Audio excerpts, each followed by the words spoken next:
धन्यवाद अध्यक्ष महोदय जी, आपने मुझे इस विषय पर बोलने का मौका दिया। कुछ दिनों पहले हम राम मनोहर लोहिया अस्पताल गए थे। पुलिस लाठीचार्ज में घायल दिल्ली की उस छात्र की स्थिति जानने के लिए जो आईसीयू में अपनी जिंदगी की सबसे बड़ी लड़ाई लड़ रही है। हमसे कुछ ही समय पहले आदरणीय स्वास्थ्य मंत्री जी श्री जेपी नड्डा वहां गए थे और उनसे कुछ समय पहले अन्य नेता भी गए। जब तक हम वहां पहुंचे, उस लड़की की मां नेताओं के आने जाने से गुस्से में थी। सुन लीजिए, सुनिए, किसी की पीड़ा का मजाक नहीं उड़ाते। कोई भी हो, किसी की पीड़ा का मजाक नहीं उड़ाते। आप संसद में बैठे हैं, निशिकांत जी आप बना रहे हो। जब तक हम वहां पहुंचे, उस लड़की की मां नेताओं के आने जाने से गुस्से में थी। किस लिए आए हो? उसने आईसीयू के दरवाजे के बाहर खड़े होकर हमें पूछा। हमारे सामने कांपते हुए हाथ जोड़े कहने लगी कि धन्यवाद आप आए हैं, ठीक है, मगर मुझे किसी से नहीं मिलना, मुझे किसी से बात नहीं करनी। महोदय, उस मां की पीड़ा से उसका पूरा शरीर कांप रहा था, लेकिन उसने दृढ़ आवाज में कहा, सुबह से बड़े बड़े लोग यहां आ रहे हैं, एक के बाद एक वीडियो बना रहे हैं। वह भी आए जिन्होंने मेरी बेटी का ये हाल किया है। किस लिए? उसने हमसे पूछा। किस लिए? मेरी बेटी की बलि तो चढ़ गई है, लेकिन उसे कुछ भी हो जाए तो मैं उसके लिए अपने आप लड़ूंगी। मुझे किसी की मदद नहीं चाहिए, मैं अकेले लड़ लूंगी। महोदय, शायद मुझे यहाँ खड़े होकर सबके सामने ये बात नहीं कहनी चाहिए, मगर उस माँ की गुहार ने मुझे शर्मिंदा किया। उसके दिल के टूटने की वो आवाज़ जो अस्पताल की दीवारों से में गूंज रही थी, मेरे मन में अभी भी गूंज रही है।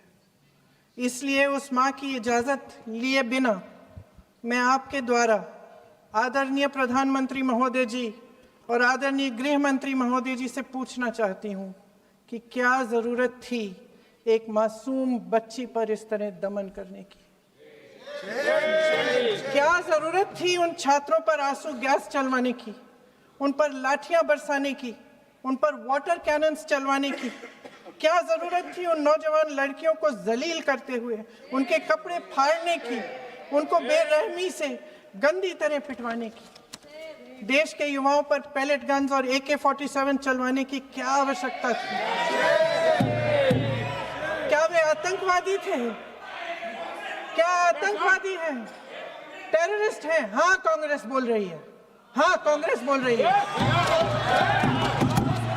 जवाब दीजिए, जवाब दीजिए।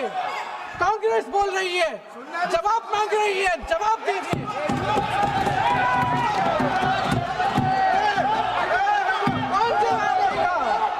कौन जवाब देगा?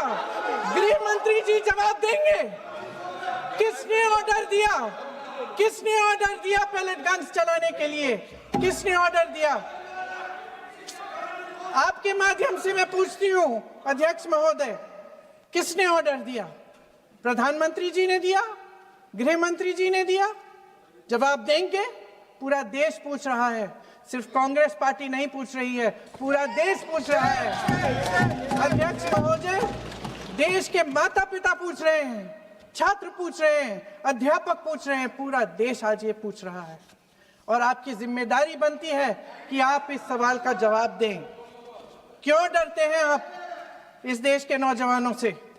क्यों डरते हैं आप इस देश की बुलंद आवाज से? और उस आवाज को दबाने का हक आपको किसने दिया है? महोदय, ये सदन यहाँ बैठे हुए सांसदों की जागीर नहीं है, ये इस देश की अमानत है। यहाँ बैठे हम सब, इस देश की जनता, इस देश के युवाओं, बुजुर्गों, गरीबों, अमीरों और सब धर्मों, सब वर्गों के देशवासियों के सेवक हैं। हम उनके प्रतिनिधि हैं और ये सत्ता हमें उन्होंने ही दी है। इस देश का संविधान हमारी सर आंखों पे, इस देश का लोकतंत्र सर्वोपरि है। इसे ध्वस्त करना पाप है। यह करोड़ों जनता हमसे सिर्फ एक चीज मांगती है, जवाबदेही। इंग्लिश में इसे अकाउंटेबिलिटी कहते हैं। हमें सत्ता देकर, हमें यहां तक लाकर सिर्फ उसकी ये गुहार है कि जो हम करें उसकी भलाई के लिए करें, और अगर उनके साथ अन्याय हो तो हम उनके प्रति जवाबदेह बने और उन्हें न्याय दिलवाएं। पिछले दिनों हजारों बच्चे सड़क पर उतरे। उन्होंने अपनी पीड़ा व्यक्त की। गांधी जी के दिखाए हुए रास्ते पर अहिंसा और सत्य को अपने दिलों में रखते हुए गाते, मुस्कुराते हुए शांतिपूर्वक प्रदर्शन किया। लोकतंत्र के सबसे पवित्र सिद्धांत के तहत उन्होंने अपनी आवाज उठाने का अधिकार कायम किया। ये उस भारत के बच्चे हैं जो गांव में रहते हैं, जो महानगरों में रहते हैं, जो छोटे कस्बों में, छोटे शहरों में रहते हैं, जहां माँ अपने गहने बेच देती है, पिता अपनी जमीन गिरवी रख देता है, एक परिवार अपनी पूरी जिंदगी की कमाई बच्चे के सपने पर खर्च देता है।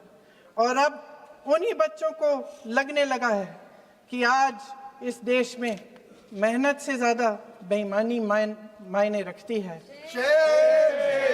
मेरिट से ज्यादा पैसा मायने रखता है। तब सिर्फ एक छात्र नहीं हारता, उम्मीद हारती है। इन परेशान बच्चों ने अपनी उम्मीदें आपसे साझा की। उनकी मांगे क्या थी?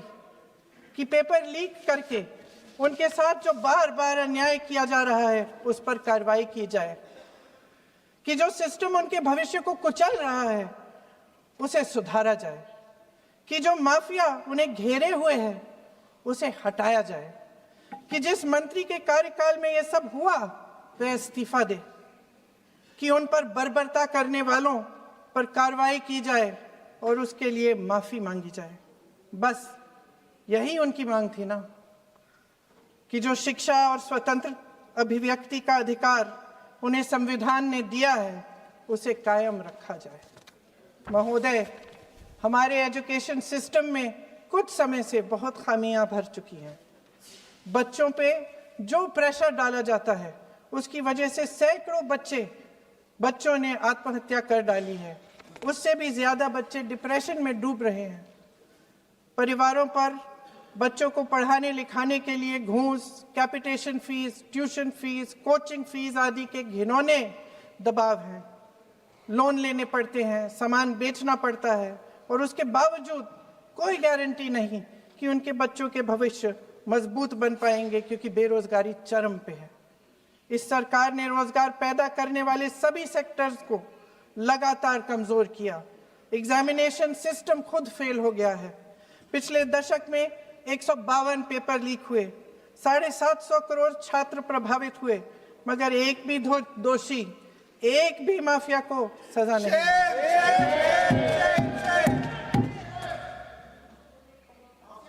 हमारे एजुकेशन में आरएसएस के प्रचारकों को भर भर कर उसे खोखला बना दिया है। जबरदस्ती एनटीए बनवाकर सिस्टम का केंद्रीकरण करके उसे और भी उलझा दिया। देश के कुल बजट में, हाँ जी जबरदस्ती, आपने अभी अभी सुना तमिलनाडु के हमारे साथी क्या कह रहे थे। देश के कुल बजट में एजुकेशन बजट की हिस्सेदारी हर साल बढ़ाने की बजाय घटती जा रही है। 1.4 लाख करोड़ रुपया का पूरा बजट एजुकेशन बजट है और 1.32 लाख करोड़ सिर्फ नीट देने वाले 22 लाख बच्चों के परिवारों से हर साल खींचा जाता है। एक और शर्मनाक आंकड़ा भी है।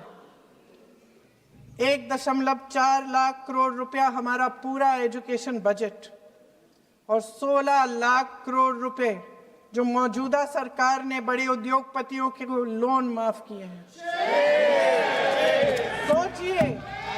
सोचिए कि इस सरकार की प्राथमिकताएं क्या है।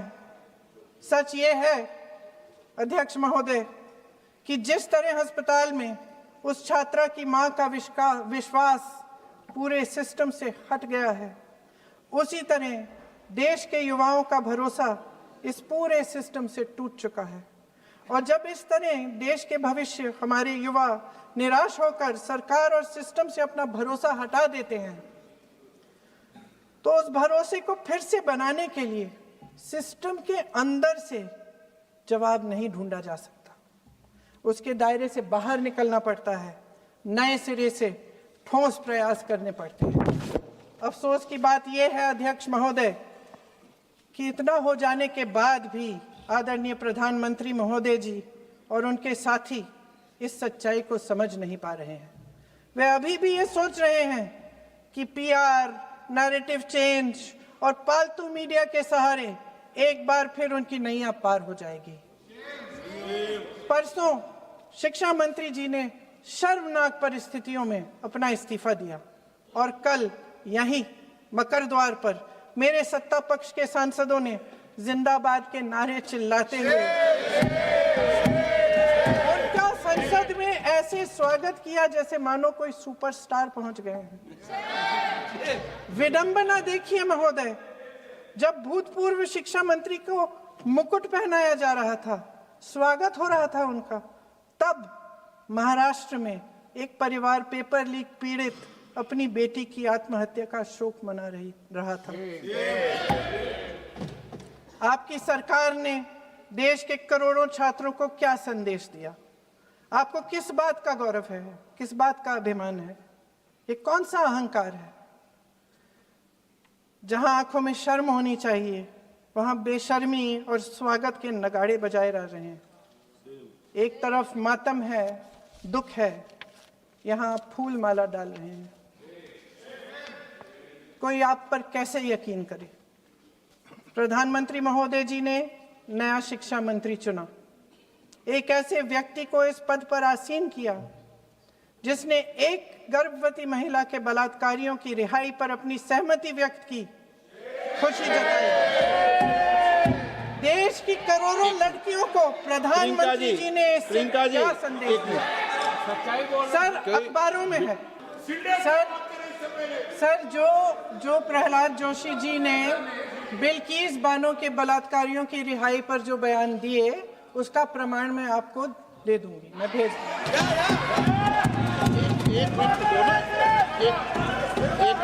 मैं ऑथेंटिकेट कर लूँ।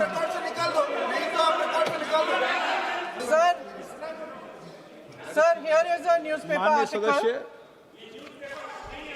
सर, अरे आपने पूरा बुक ले गया है, आपने बुक ले गया सकता है। Sir, written by a respected journalist, I will authenticate using this, sir. आप माननीय सदस्य प्लीज इसको छोड़ दें। सर, अगर जोशी जी अपने बयान का इस खंडन कर विधेयक रहे पर ही हैं, चर्चा होगी। आप इस बयान का खंडन कर रहे हैं क्या? नहीं, जोशी जी माननीय से पूछिएगा। सदस्य, मैं आपसे फिर आग्रह कर रहा हूं, इस सदन में इस विधेयक पर ही चर्चा होगी, फिर भी नो, ये विधेयक का विषय नहीं है। आप नो, आप बोलो तो विधेयक पर बोलो, ये मेरी अपेक्षा आपसे। प्लीज छोड़िए, ये रख दो। इस विषय को छोड़िए।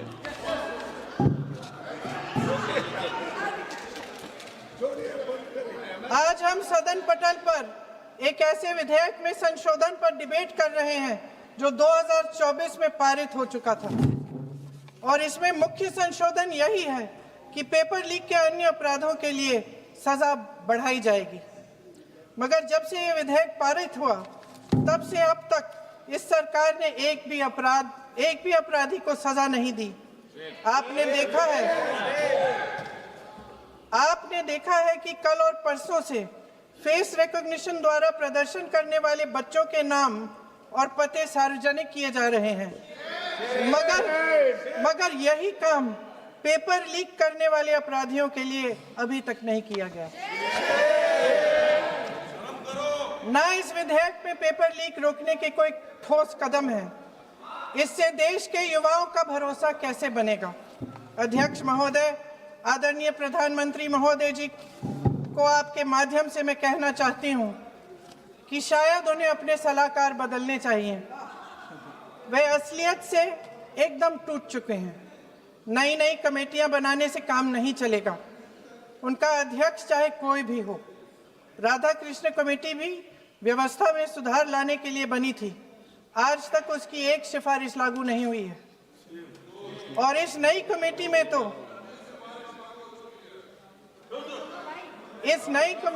तो एक एक्स-आईबी चीफ, अरे बात फिर चिल्लाएंगे, एक एक्स-आईबी चीफ, एक आईटी कंपनी के मालिक और एक गौमूत्र के विशेषज्ञ भी हैं।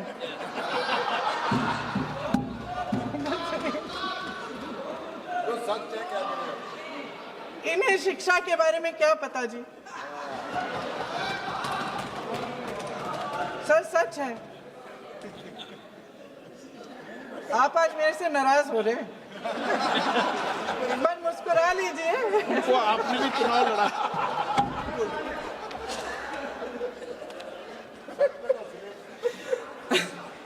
सर, फास्ट ट्रैक कोर्ट्स का रिकॉर्ड पहले से ही बहुत खराब है। वैसे भी कल की सुनवाई में सीबीआई का वकील पेश ही नहीं हुआ। संसद में विपक्ष को दोषी ठहराने से, खोखले राजनीतिक खेल खेलने से काम नहीं चलेगा। आप जेन जी का भरोसा वापस जीतना चाहते हैं तो नए नए एंगल से, अपने फोन से नए नए वीडियो बनाने से नहीं होगा।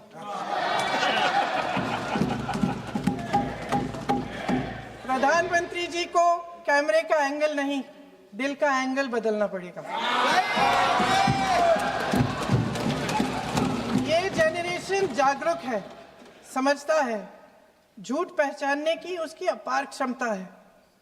इनका दिल और दिमाग जीतने के लिए आपको सच्चाई पर उतरना पड़ेगा। आपके शासन के चलते इस नौजवान पीढ़ी के साथ घोर अन्याय हुआ है, बर्बरता हुई है। इस सच्चाई को स्वीकार करिए। अपनी जिम्मेदारी से पीछे हटने से काम नहीं चलेगा। आदरणीय प्रधानमंत्री महोदय जी, आपको जिम्मेदारी लेनी पड़ेगी, ठोस कदम उठाने पड़ेंगे। शिक्षा विशेषज्ञों को इकट्ठा कीजिए, छात्रों, अध्यापकों, सभी स्टेक होल्डर्स को साथ लेकर, अन्य विचारधाराओं के थॉट लीडर्स के साथ गहरी चर्चाएं करवाकर एक नई शिक्षा प्रणाली तैयार कीजिए।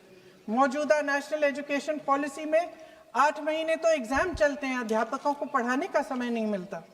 सिर्फ आरएसएस के लोगों से भरने की बजाय सिस्टम को शिक्षित, एजुकेटेड, उन्नत और उदार दृष्टिकोण के लोगों से भी भरिए, जिनकी योग्यता सिर्फ उनकी विचारधारा न हो। रोजगार पैदा करने के सख्त कदम उठाइए, इस पर फोकस करिए। मेडिकल कॉलेजेस की संख्या बढ़ाइए, चिकित्सा शिक्षा का विस्तार कीजिए, ताकि ये बच्चे जो मेहनत कर कर के भी अपने भविष्य नहीं बना पा रहे हैं, एक उज्जवल भविष्य का सपना देख पाए। अध्यक्ष महोदय, छात्रों को सड़क से हटाया जा सकता है, लेकिन उनके सवालों को नहीं। हर लाठी जो किसी लड़की पर, किसी लड़के पर चली है, वे बच्चों की पीठ से ज्यादा सरकार की साख पर पड़ी है। देश के नौजवान न्याय मांग रहे हैं, भीख नहीं। वे यहां सरकार गिराने नहीं, अपना भरोसा बचाने के लिए आए थे। अध्यक्ष महोदय, आपके माध्यम से मैं सरकार को कहना चाहती हूं, अपनी साख बचाइए, अपनी नीयत ठीक करिए, अपनी अकड़ का इलाज कीजिए, अपने वादों पर अमल कीजिए। आपके शासन में हमने बड़ी बड़ी चोरियां देखी हैं। चुनाव में वोटों की चोरी, राम मंदिर में चंदा की चोरी, आपके उद्योगपति मित्रों द्वारा देश की संपत्ति की चोरी, किसानों की जमीन की चोरी। लेकिन सबसे बड़ी चोरी, हाँ ठीक है, सबसे बड़ी चोरी तब हुई। कहिए, बोलिए।